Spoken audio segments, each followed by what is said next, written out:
ततश्चानुदिनं धर्मः सत्यं शौचं क्षमा दया कालेन बलिना राजन् नक्ष्यत्यायुर्बलं समृतिः। श्रीमद् भागवत द्वादश स्कंध द्वितीय अध्याय के प्रथम श्लोक में श्री सुखदेव जी भगवान राजा परीक्षित से कहते हैं कि हे परीक्षित, समय बड़ा बलवान है। ज्यों-ज्यों घोर कलयुग आता जाएगा त्यों-त्यों उत्तरोत्तर धर्म, सत्य, पवित्रता, क्षमा, दया, आयु, बल और स्मरण शक्ति का लोप होता जाएगा। कलयुग में जिसके पास धन होगा उसी को लोग कुलीन, सदाचारी और सद्गुणी मानेंगे। जिसके हाथ में शक्ति होगी वही धर्म और न्याय की व्यवस्था अपने अनुकूल कर सकेगा। विवाह संबंध के लिए कुल, शील, योग्यता आदि की परख निरख नहीं रहेगी। युवक युवती की पारस्परिक रुचि से ही संबंध हो जाएगा। व्यवहार की निपुणता सच्चाई और ईमानदारी में नहीं रहेगी। जो जितना छल कपट कर सकेगा वह उतना ही बड़ा व्यवहार कुशल माना जाएगा। स्त्री और पुरुष की श्रेष्ठता का आधार उनका शील, संयम ना होकर केवल रति कौशल ही रहेगा। विवाह के लिए एक दूसरे की स्वीकृति ही पर्याप्त होगी। शास्त्रीय विधि विधान की, संस्कार आदि की कोई आवश्यकता न समझी जाएगी। स्वयं को सजाना संवारना, अच्छे कपड़े डालना ही स्नान समझा जाएगा। लोग दूर के तालाब को तीर्थ मानेंगे और निकट के तीर्थ गंगा, गोमती, माता पिता आदि की उपेक्षा करेंगे। धर्म का सेवन यश के लिए किया जाएगा। इस प्रकार जब सारी पृथ्वी पर दुष्टों का बोलबाला हो जाएगा तब राजा होने का कोई नियम ना रहेगा।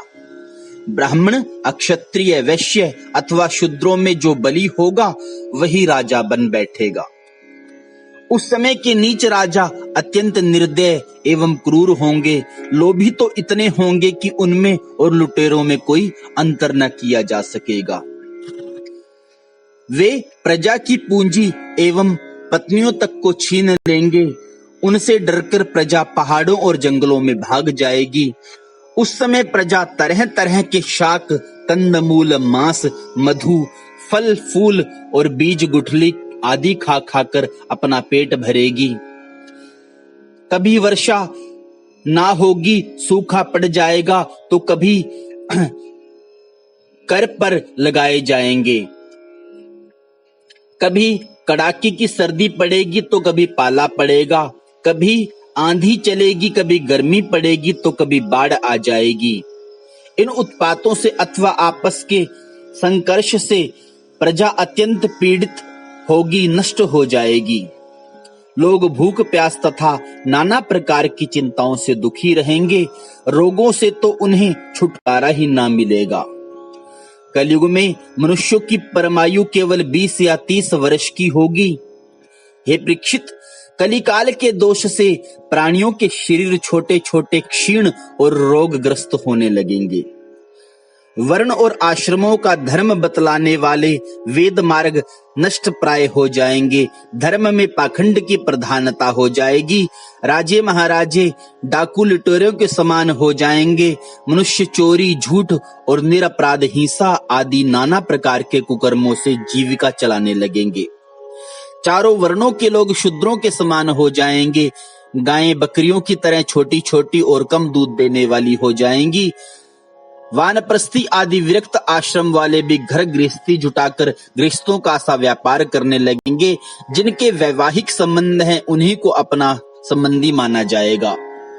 धान, जौ, गेहूं आदि धान्यों के पौधे छोटे छोटे होने लगेंगे। वृक्षों में अधिकांश शमी के समान छोटे और कंटीले वृक्ष ही रह जाएंगे। बादलों में बिजली तो बहुत चमकेगी परंतु वर्षा कम होगी। गृहस्थियों के घर अतिथि सत्कार या वेद ध्वनि से रहित होने के कारण घट जाएंगे और सूने सूने हो जाएंगे। हे परीक्षित, अधिक क्या कहें, कलयुग का अंत होते होते मनुष्यों का स्वभाव गधों जैसा दुस्सहा बन जाएगा। लोग प्रायः गृहस्थी का भार ढोने वाले और विषयी हो जाएंगे। ऐसी स्थिति में धर्म की रक्षा करने के लिए सत्व गुण स्वीकार करके